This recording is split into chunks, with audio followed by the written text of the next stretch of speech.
melanjutkan? Masih konsentrasi? Masih. Kita fokus dulu ya.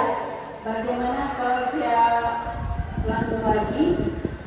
Semangat ya, kalau tadi semangat pagi, sekarang semangat jelang siang ya. Yes, tetap 3 kali. Boleh Ibu? Bapak Ibu? Boleh ya. Semangat jelang siang. Semangat jelang siang. Oke, terima kasih. Baiklah, kita akan lanjutkan saja mendengarkan paparan informasi dari Ibu Lolita Sari MH tentang manajemen. Kepada Ibu, kami silakan. Terima kasih Ibu.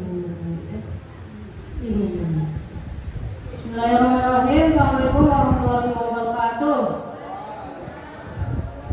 Selamat pagi. Menjelang siang apa masih siang ya? Masih pagi ya?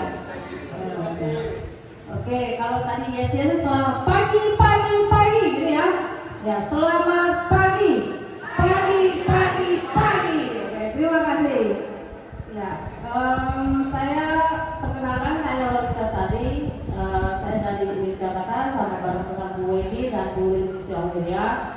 Dan kebetulan saya juga pusakawan Bapak Ibu. Saya pusakawan Ahmadiyah dan kemudian saya juga mengajar di Fakultas Adab dan Humaniora Ilmu Perpustakaan bareng dengan Bu Weni. Kali ini kita akan belajar bareng ya Bapak Ibu, belajar bareng terkait manajemen perpustakaan dan deskripsi bibliografi bahan pustaka. Kalau misalnya kita bicara tentang manajemen perpustakaan pasti kan panjang kali lebar kan. Tetapi karena ini mengingat waktu, maka yang dikatakan dengan manajemen perpustakaan pasti kan POAK ya, planning, organizing, actuating, dan controlling. Udah hafal ya Bapak Ibu ya, dimana kita dalam memanage perpustakaan pastilah ada planningnya, pastilah ada organizingnya, pastilah ada actuatingnya, dan pastilah ada planningnya, perencanaannya. Apalagi kita sudah berbasis kinerja, berarti tiap tahun sebelum tahun berjalan maka kita harus merencanakan program perpustakaan kita, dan tadi salah satunya sudah dipaparkan oleh Bu Weni. Oke, ya.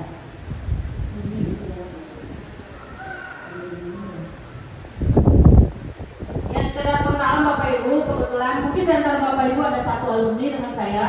Saya satunya sarjana perbandingan agama Yayasan Sunan Kalijaga di Jakarta, dan kemudian karena saya ditempatkan di perpustakaan maka saya double degree menjadi sarjana ilmu perpustakaan dan informasi Universitas di Jakarta. Dan kemudian bareng sama beliau nih, bareng sama Bu Weni dan kemudian Bu Lilis Jauhiria, kami satu alumni di Universitas Indonesia, ambil magister ilmu perpustakaan Universitas Indonesia, dan kemudian mendapat alhamdulillah dan beasiswa. Ini juga beasiswa Bapak Ibu. Kita pencari beasiswa ya. Karena yaitu orang tua kami hanya membekali kami hanya S1, selebihnya mencari sendiri gitu ya. Dan kemudian S3-nya juga beasiswa. Kemudian karena kami di bawah Kementerian Agama, itu ada namanya beasiswa PORA yang khusus pegawai dan dosen. Jadi tidak hanya dosen saja yang mendapat kesempatan untuk kuliah lebih lanjut, tetapi pegawai juga bisa mengikuti beasiswa yang diselenggarakan oleh pemerintah tentu saja. Nah, ini saya ngambil di Dokter Pengkajian Islam Konsentrasi Ilmu Perpustakaan dan Informasi Sekolah Pasca Sarjana UIN Sari Sudirtolo Jakarta. Nah, termasuk di beliau ini. Jadi ini beliau ini adik kelas saya. Oke Bapak Ibu. Kalau kita bicara tentang perpustakaan, maka kita harus mengacu kepada Undang-Undang berapa Bu? Undang-Undang 43 tahun, tahun 2007. Yakni menyatakan bahwa perpustakaan adalah institusi, bukan gudang ya. Institusi pengelola cetak dan atau karya rekam secara profesional. Nah, di sini nih secara profesional, maka dibutuhkan keilmuan kan kalau kita bicara profesional. Dan dengan sistem yang baku. Nah, sistem yang baku itu seperti apa? Nanti salah satunya akan dipaparkan oleh Pak Nasrul. Dan kemudian guna memenuhi kebutuhan pendidikan, penelitian, pelestarian informasi dan rekreasi para pemustaka. Ya. Biasanya kalau para pustakawan sekolah itu persepsinya kalau bicara tentang kebutuhan pendidikan dan penelitian itu hanya untuk perguruan tinggi. Enggak juga tuh. Anak-anak sekarang dari SD, SMP, SMA itu sebenarnya sebetulnya udah belajar meneliti. Dan kita sebagai pustakawan harus mencukupi kebutuhan informasi mereka. Tadi diantaranya sudah dipaparkan oleh Bu ini. Mungkin nanti Bapak Ibu, nah ada tugas tadi kan ya, untuk mengakses e-resources yang digunakan oleh Perpustakaan Nasional, ya kan? Nah itu jadi nanti ditagih tuh. Udah mengakses apa belum kan gitu. Nah di situ karena mungkin keterbatasan dari perpustakaan kita, dan kita bisa untuk memenuhi kebutuhan mereka dengan memberikan berbagai e-jurnal. Anak-anak sekarang udah pintar loh Bapak Ibu baca e-jurnal tuh, udah pintar banget. Kan ada tuh jurnal-jurnal tuh yang masih tidak terlalu tinggi ya, jangan kita bicara tentang Sinta 1, 2, 3, 4, 5, 6 dan seterusnya. Tapi masih ada kan jurnal-jurnal yang bisa dibaca oleh kalangan remaja dan seterusnya. Oke, dan kemudian berkaitan dengan ini, maka isu-isu yang berkembang saat ini,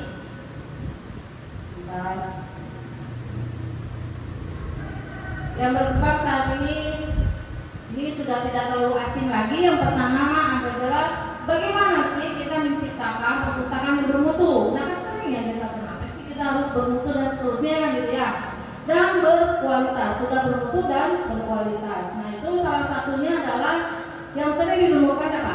Akreditasi perpustakaan. Karena sesuai, bagaimana kita akan bermutu kalau tidak sesuai standar gitu ya. Dan kemudian bagi pustakawan yang mengikuti sertifikasi pustakawan.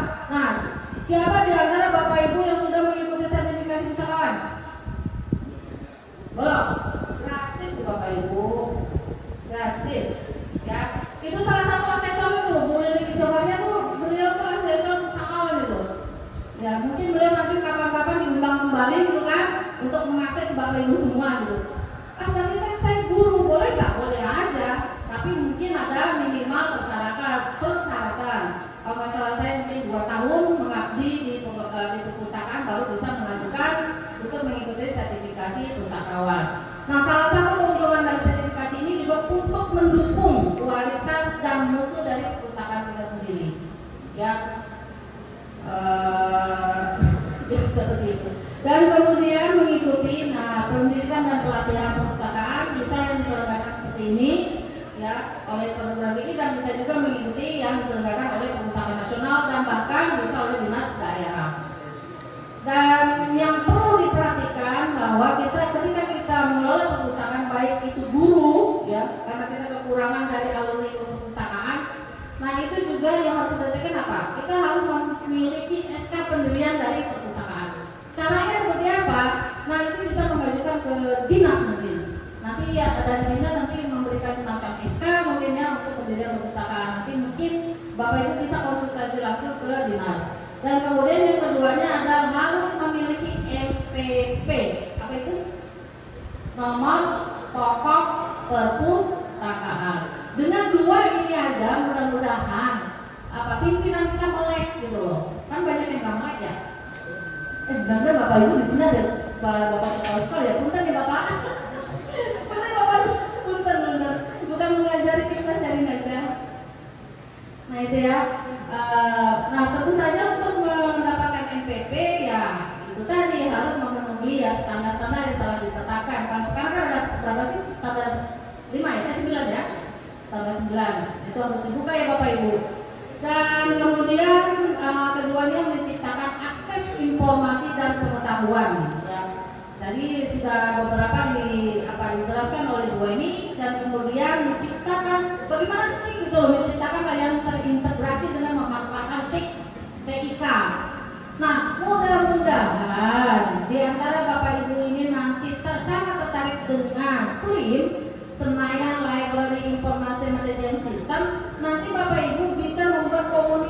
ya komunitas Slim. Ya, komunitas Slim yang ini mungkin ada 40 orang bisa membuat satu komunitas Slim. Jadi saling integrasi aja, misalnya SMP A punya koleksi apa dengan SMP B punya koleksi apa, ini saling kolaborasi. Caranya seperti apa ya? Tentu saja harus menggunakan berbasis IT kan, menggunakan TK. Nggak mungkin kan jauh-jauh ke sana untuk meminjam bisa ke SMP A, jauh-jauh ke sana untuk mengembalikan koleksinya dari ke B, kan nggak mungkin. Nah itu harus berbasis TK. Tapi mungkin keterbatasan waktu juga Bapak Ibu, nanti yang Slim itu hanya sifatnya offline, artinya belum online. Tapi Bapak Ibu bisa menindaklanjuti lebih lanjut menjadi online. Nanti bisa bertanya lebih lanjut dengan Pak Masrul. Dan yang kemudian bagaimana sih perpustakaan berbasis otomasi? Nah, otomasi di sini Perpustakaan Nasional sebetulnya sudah ada memberikan software ya, pelatihan berkaitan ini slide ya, ini slide. Terus kenapa kita harus belajar Slim? Ya, kalau di antara Bapak Ibu sudah menggunakan ini sama problem juga. Jadi bahan pertimbangan mana sih yang paling kompatibel ya, kompatibel apakah ini slide ataukah Slim. Cuma sepengetahuan saya kalau untuk Slim dia lebih fleksibel, dia bisa untuk mengubah wajah gitu, wajah di halaman depannya. Tapi kalau untuk ini slide setahu saya acak gitu, dia statis dia gitu modelnya, dia nggak bisa ubah-ubah. Tapi kalau yang ubah bisa sih, warnanya doang setahu saya sih ya, maupun tadi yang punya di slide. Tapi kalau Slim dia bisa mengubah-ubah sesuai dengan kebutuhan kita sendiri. Dan kelimanya yaitu menciptakan peningkatan literasi informasi dan digital informasi. Nah Bapak Ibu, sebetulnya ada perbedaan pemahaman antara literasi informasi dan digital informasi. Kalau misalnya literasi informasi itu adalah skill kita ya untuk diberikan kepada siswa. Bagaimana siswa bisa memanfaatkan atau menggunakan atau mengevaluasi lupa saya. Kalau literasi informasi itu bagaimana guru memberikan skill kepada siswa bagaimana menelusuri informasi yang ada di berbagai dunia maya. Bisa juga tidak hanya dunia maya, bisa juga ada yang misalnya masih manual nih Bapak Ibu, bisa. Nah itulah literasi informasi. Misalnya kalau Bapak Ibu misalnya opaknya itu masih manual, nah bagaimana tuh cara untuk siswa itu tahu? Oh ternyata buku-buku IPS itu 300 klasifikasinya. Oh ternyata untuk buku-buku misalnya Ibu Muwi itu 600. Nah itu skill yang harus kita berikan kepada siswa. Jadi siswa itu pintar, kita juga tambah pintar. Artinya bagaimana kita mempintarkan siswa, itulah literasi informasi. Nah dan kemudian kalau digital informasi, bagaimana suatu skill untuk mencari informasi yang bersifat digital. Jadi literasi informasi itu bisa manual dan bisa juga digital, tetapi kalau digital informasi khususan untuk digital, berbasis digital. Paham ya Bapak Ibu ya? Misalnya contohnya apa? Misalnya mencari tentang apa ya? Di mana sih Mentawai? Sebelum saya di sini kan mencari di mana sih Mentawai, maka saya akan melusur di berbagai platform berbasis digital. Gitu. Nah itu yang digital informasi. Atau mungkin bagaimana untuk membaca peta, gitu kan, di Google Maps, itu digital informasi. Dan juga salah satunya juga bisa menjadi ini sosis yang dilanggar oleh Perpustakaan Nasional itu kan digital tuh. Nah itu merupakan digital informasi. Terus kemudian ditambah lagi, nah ini mungkin bagi Bapak Ibu guru ini ya, kita sudah eranya pendidikan era 5.0 di mana segala sesuatunya sudah menggunakan TIK. Nah, jangan sampai gurunya itu sudah sudah berbasis digital sementara pustakawannya belum. Iya kan? Jadi nanti nggak ada bisa kolaborasi antara pustakawan dan guru, tidak ada. Ya gurunya sudah digital, dia menggunakan media-media digital, tetapi pustakawannya masih manual. Kan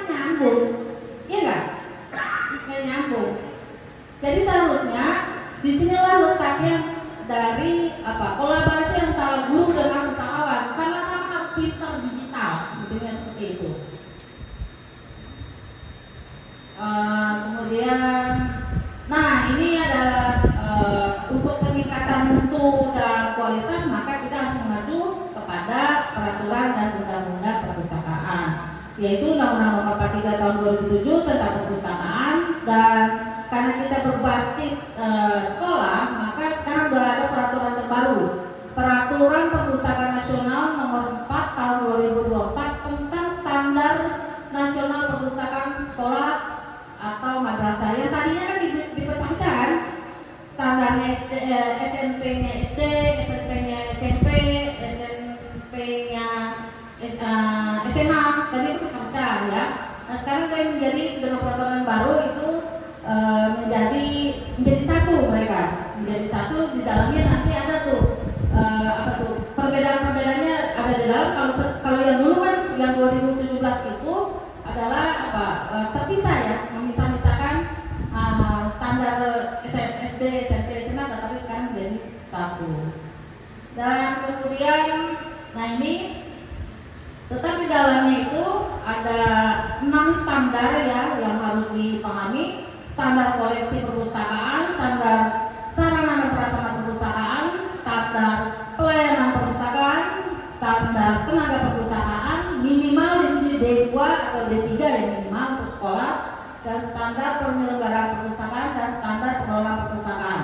Nah karena waktu kita juga sangat bukan sangat sempit, tapi kita fokus dalam pelatihan ini kita fokus kepada standar pengelolaan perpustakaan, yaitu di dalamnya ada penerapan teknologi informasi dan komunikasi TIK.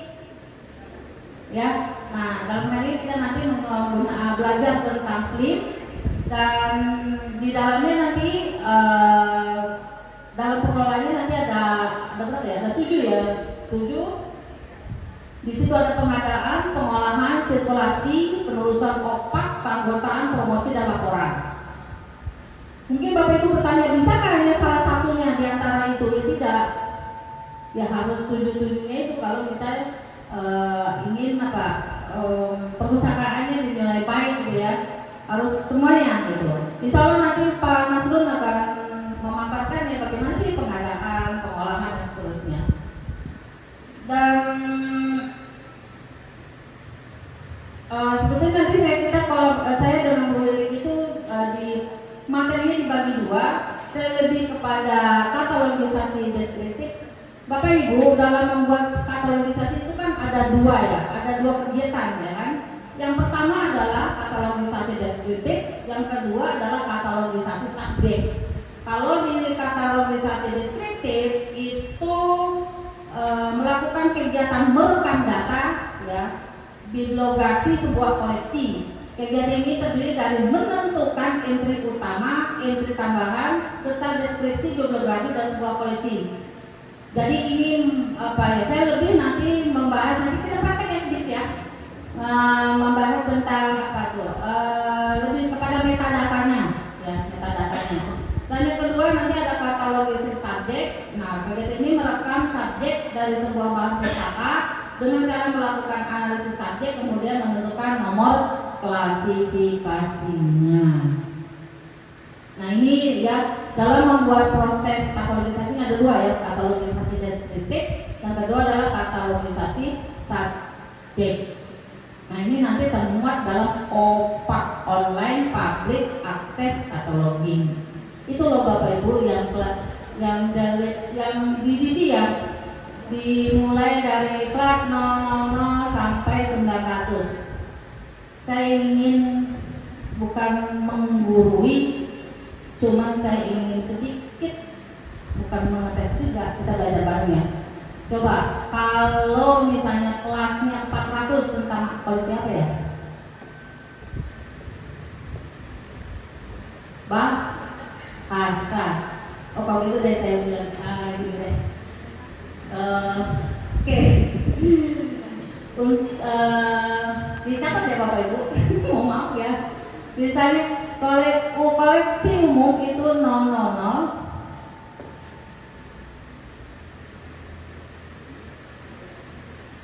Oke. Filsafat 100. agama 200, 300-nya sosial, 400-nya bahasa, 500-nya sains, 600-nya teknologi terapan, 700 kesenian, 800 kesusastraan, 900 sejarah dan biografi. Ada yang terlewat?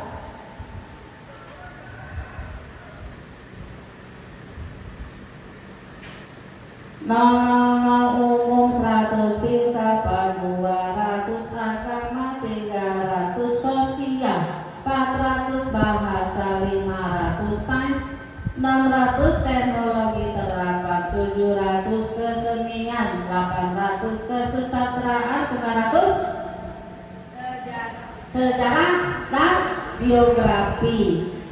Oke, kalau saya bilangin nol sebut langsung ya. Cantiknya ya. Oke, nol. Umum. Ya, nol. Umum 100, 200, 300, 400, 500, 600, 700, 800, 900. Lagi ya, kebalik 600, 100, 200, 300, 400, 500, 600, 700, 900. Beda. Tidak fokus. 900, 700, 900, agama boleh. Enak kan? Ya pokoknya nol itu umum aja. Nah 100 itu filsafat aja, 200 agama apapun ya, agama pun. Terus kemudian 300 termasuk situnya apa? Ekonomi, hukum, lagi Bu. Ekonomi, hukum, apa lagi ya? Pendidikan. Nah, 400 bahasa apapun. 500 itu kimia, biologi, fisika, matematika. Terus kemudian 600 apa? Keperawatan, manajemen, kedokteran. 700 berbagai kesenian, seruling, tari dan seterusnya. Oh ya, keterampilan. Terus 800 novel, buku-buku novel, puisi, prosa dan seterusnya. Dan 900 itu geografi, tokoh-tokoh dan seterusnya. Oke, terima kasih. Dan kemudian, nah untuk entry utama itu entry tambahan. Kalau misalnya nanti dipraktekin langsung ke Pak Nasrul. Kalau misalnya dia bukunya itu pengarang tunggal, ganda, 3, maka tajuk subjeknya, tajuk entry utamanya adalah pengarang buku itu sendiri. Kalau misalnya karya anonim, maka karya anonim karya yang tidak diketahui, maka entry utamanya adalah judul. Kalau misalnya karya kumpulan, entry utamanya pada judul. Kalau badan koperasi, maka entry utamanya adalah badan korporasi. Dan kemudian ini kan tadi saya fokus kepada katalogisasi deskriptif kan. Nah, dalam menentukan katalogisasi deskriptif itu ada 8 daerah. Nah, saya kasih waktu 2 menit Bapak Ibu untuk menghafal ini di luar kepala. Soalnya nanti berkaitan dengan slide ini harus di luar kepala 8. Difoto aja Bapak Ibu terus dihafal. Saya kan cuma mati 2 menit. Kalau ditulis nanti kelamaan, lebih dari 2 menit.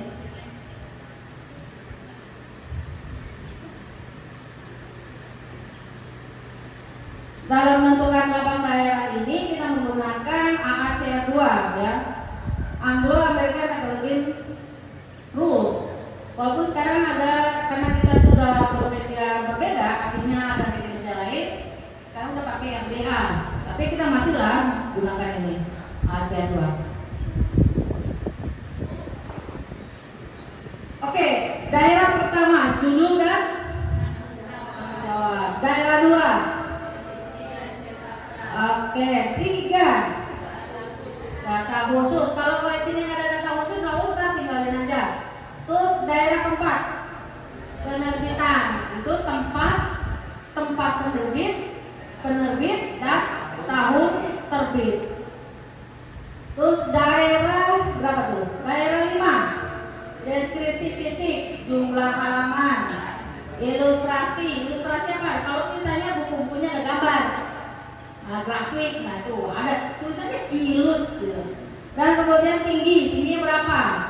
Biasanya kalau paling tinggi itu 24 cm ya, 24 cm. Dan kemudian daerah 6 seri, kalau bukunya berseri, seri petualangan dan seterusnya. Terus catatan kalau nggak ada itu tinggalin aja. Terus kemudian ISBN, number standar. Apa saya harus menghafal itu semua? Ya harus hafal minimal tahu aja 8 daerah. Tapi kita bisa lihat di balik covernya buku kan, di balik itu loh. Setelah judul di baliknya itu kan ada keterangan tuh, biasanya penulis yang melakukan kata tulisan itu. Tapi minimal Bapak Ibu harus paham. Oh ternyata itu standarnya seperti itu. Gak ada yang bawa buku ya? Kak bisa ada buku Kak? Pinjam Kak.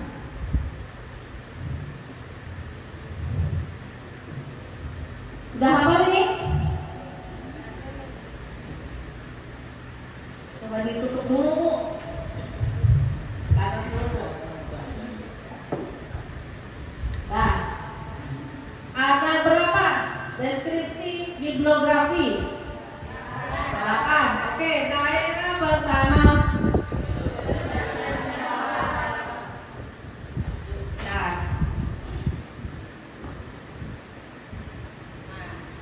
Judul dan bertanggung jawaban.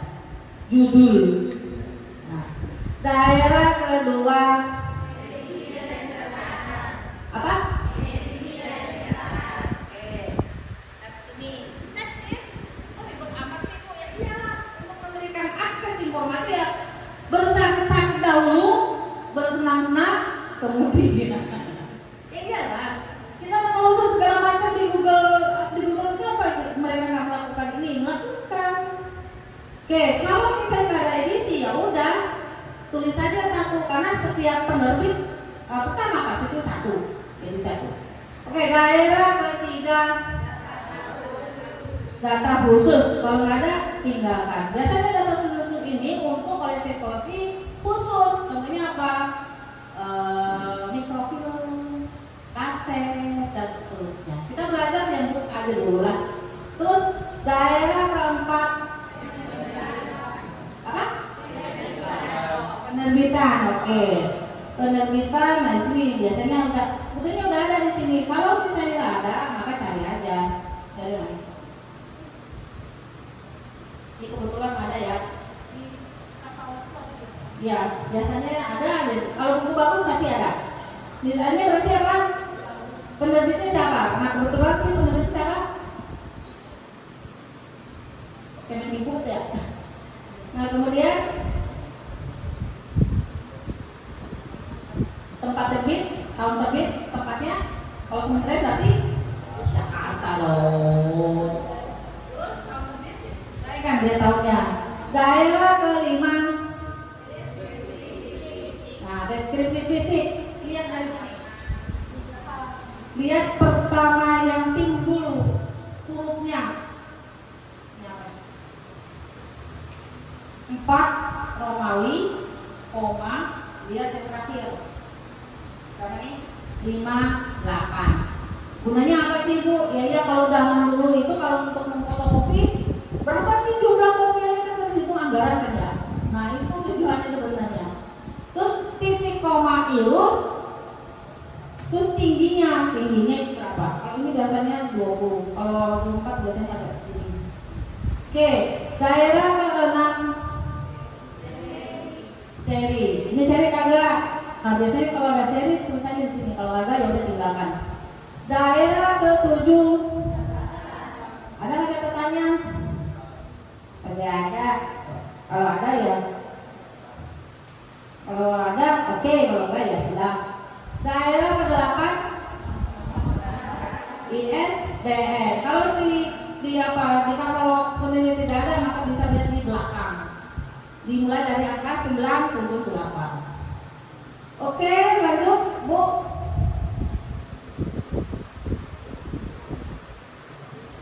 Teruskan.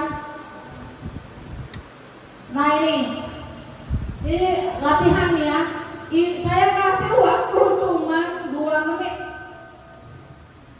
Ada buku tentang critical thinking skill for your education degree, critical study skill. Siapa yang berani nanti saya kasih dia. Tentukan aja ini loh, itu udah ada tuh, tinggal daerah pertama, daerah kedua, daerah ketiga, gitu doang. Kan udah ada itu udah ada. Apa itu udah ada jawabannya. Siapa yang berani? Ya, Bapak ini udah ada. Yang berani ibu-ibu nih. Bu. Ada hadiahnya.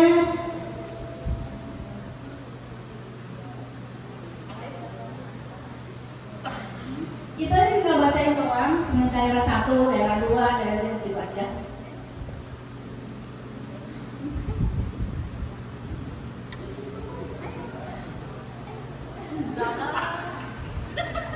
Ayo, kita kan belajar bareng. Oh, ini enggak sih. Tepuk tangan dulu. Bisa baca deh. Bisa. Ya. Oke. Ya.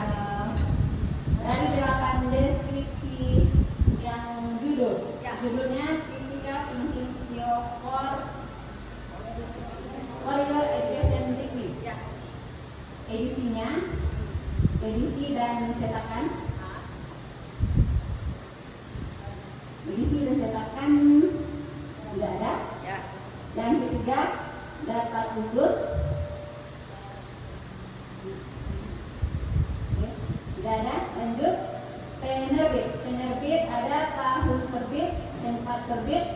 Tahun terbitnya 2019, publisirnya 2019. Kemudian ada deskripsi fisiknya, itu jumlah halaman. Oh ya, penerbitnya atau pengarangnya dari buatnya itu. Kemudian deskripsi fisiknya 190 halaman, ilustrasinya 24 cm itu. Seri tidak ada, catatannya tidak ada, nomor standar ISBN-nya 98191250857. Oke. Ibu siapa Bu? Dari IPN 2 Sekolah Selatan. Oke, mantap Bu. Ibu pustakawan Pak Guru? Dua-duanya luar biasa. Terima kasih. Saya kasih hadiah ya. Ibu kesini Bu, biar kita foto bareng. Sini Bu, sini. Ibu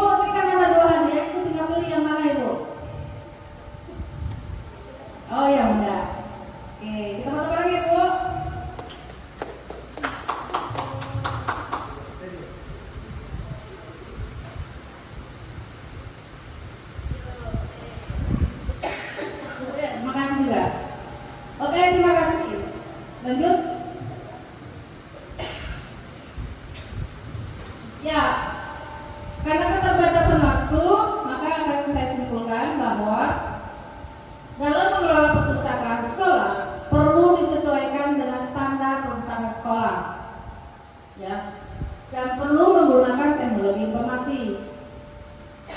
Hal ini untuk mempermudah akses informasi. Semakin perpustakaan memberikan akses informasi, maka semakin mempermudah siswa dan guru dalam meningkatkan literasi informasi dan digital informasi. Mungkin itu yang dapat saya sampaikan. Kurang lebihnya mohon maaf. Assalamualaikum warahmatullahi wabarakatuh.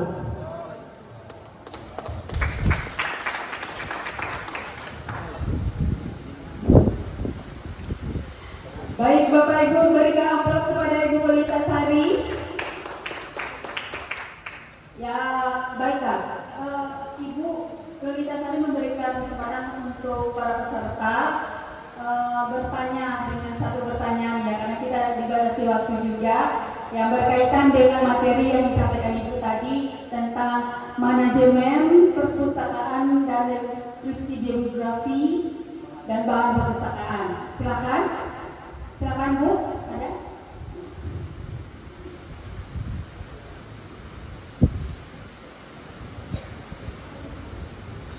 Terima kasih. Assalamualaikum warahmatullahi wabarakatuh.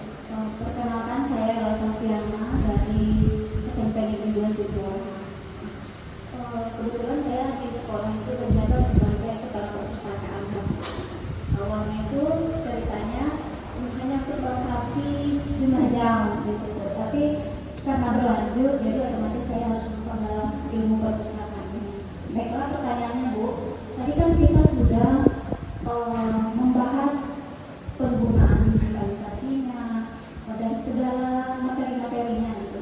Namun ada satu yang menggagal sekali Bu. Sebelum kita memakai digitalisasi itu, kebetulan kami di sekolah masih manual Bu, baik itu tentang katalognya, kemudian sistem pinjaman, buku kamu, semuanya masih manual gitu. Jadi pertanyaannya, apa yang harus kami siapkan gitu sebelum kami masuk atau berpindah ke sistem digital? Itu aja Bu, terima kasih. Assalamualaikum warahmatullahi wabarakatuh. Waalaikumsalam.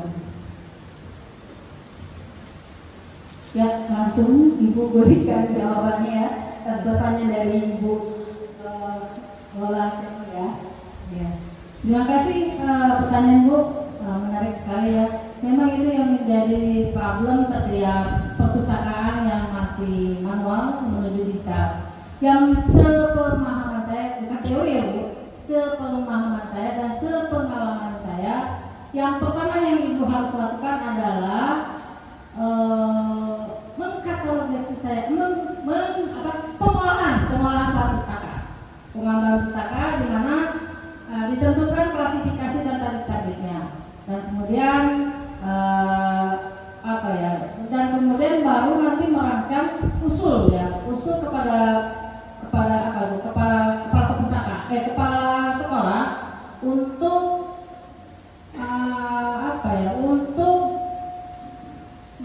pengembangannya, untuk mengotomasikan perpustakaan. Jadi buat semacam proposal.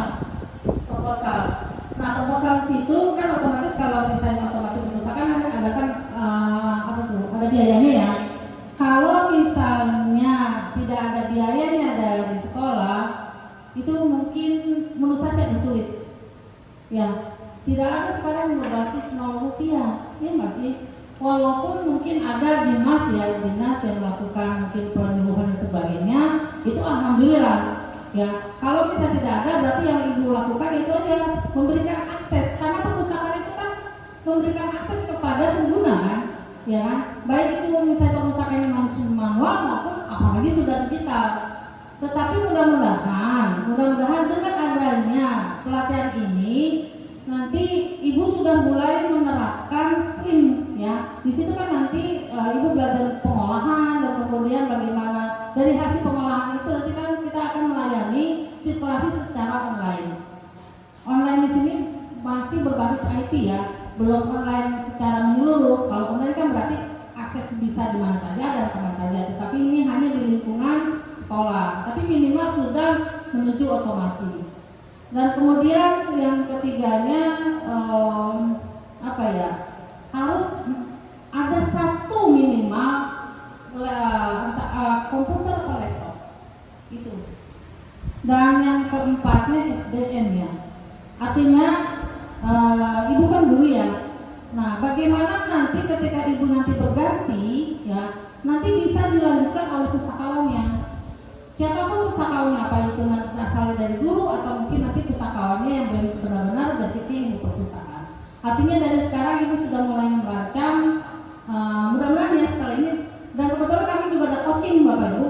Coaching itu artinya nanti kita pilih salah satu di antara Bapak Ibu untuk datang ke perpustakaan, apakah betul-betul sudah diterapkan atau belum. Nah sebetulnya logikanya kalau coaching itu kami lakukan 2 minggu setelah ini, setelah pelaksanaan. Tetapi karena ini daerahnya jauh, maka minimal nanti kita akan besok datang ke tempat Bapak Ibu dan situ sudah disediakan laptop minimal di sana dan nanti kami akan penyuluhan lebih lanjut lagi. Tapi karena keterbatasan waktu mungkin antara satu sekolah atau 2 sekolah seperti itu. Jadi artinya mudah-mudahan dengan pelatihan ini Bapak Ibu sekarang tidak harus memikirkan manual lagi, tetapi sudah menuju otomasi. Beda ya Bapak Ibu, otomasi dengan digital beda ya. Otomasi itu dia masih apa ya? Masih di situ ada koleksi fisik dan kita juga mengotomasikan, mengonlinekan untuk aksesnya. Tetapi kalau misalnya digital di sekolah Bapak Ibu tidak ada fisik. Betul-betul pure digital. Nah itu harus perbedaannya seperti itu. Mungkin itu ya Bapak Bu ya. Jadi semoga nanti Ibu yang kepilih ya mungkin mudah-mudahan. Tapi bukan berarti nanti yang lainnya tidak. Nanti yang lainnya adalah kami nanti menyediakan Zoom ya. Zoom ini gunanya adalah untuk mengetahui seberapa jauh Bapak Ibu sudah menerapkan. Nanti kalau misalnya ada kesulitan, kami juga ada tim ahlinya, ada Pak Nasrul ya. Oh ini ternyata tiba-tiba error. Oh ya, biasanya seperti itu ya. Nanti bisa diskusi di Zoom karena keterbatasan waktu tersebut. Terima kasih Bu. Mungkin itu, terima kasih.